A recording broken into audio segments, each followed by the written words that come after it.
Great. Now moving on, in the National Assembly Committee on Health today met with the Kenya Primary School Head Teachers Association, KEPSHA, and the Kenya Secondary Schools Heads Association to deliberate on the current policy on distribution of textbooks to schools. KEPSHA has accused the Ministry of Education of implementing the policy without involving school heads, who are key stakeholders in the education sector. Mary Mwoki brings us the highlights from that forum. Good afternoon, Mwoki. It's good to see you. What more do we know, seeing that this is not the first time, such issues have come up? Earlier on, we did see some, education stakeholders saying they were not involved in some of the changes involved in this new curriculum. But what more do we know, Mwoki?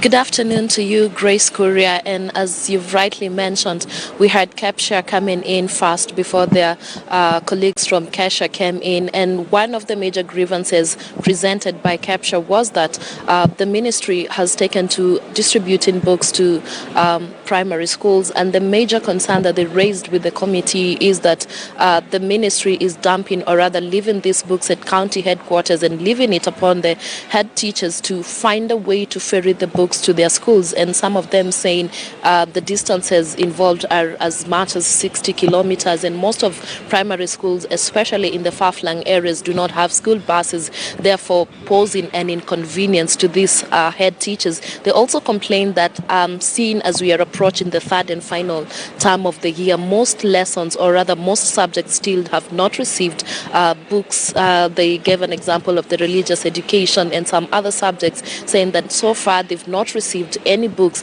and therefore raising a concern. And when it was time for the Kenya Secondary Schools Heads Association to come before the committee, it was an irony of sorts, because they are saying, Kai Indimoli to be precise, say that they do not need to have any more books supplied because they have more than enough books. Now, a major concern that was cutting across board between the two heads association is that they were not involved in the policy of distributing books, and they are key stakeholders, therefore calling the government, or rather the Ministry of Education, to account, to explain why they were left out of implementing this key or crucial aspect of education. One other aspect that came out towards the end, Grace, is the issue of bullying in schools, calling to remembrance the issue at the Nairobi school where a prefect is said to have allegedly injured or bullied a student who was left seriously injured. And Kai Indimuli, who also happens to be the national chair for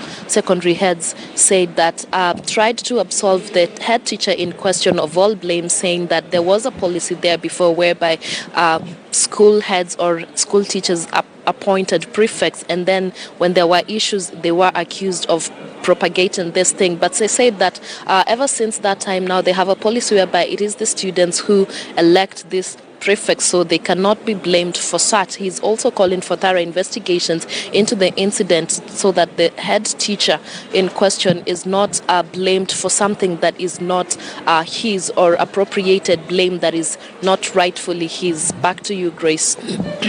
Well, in Mary Mwoki, especially on that issue pertaining the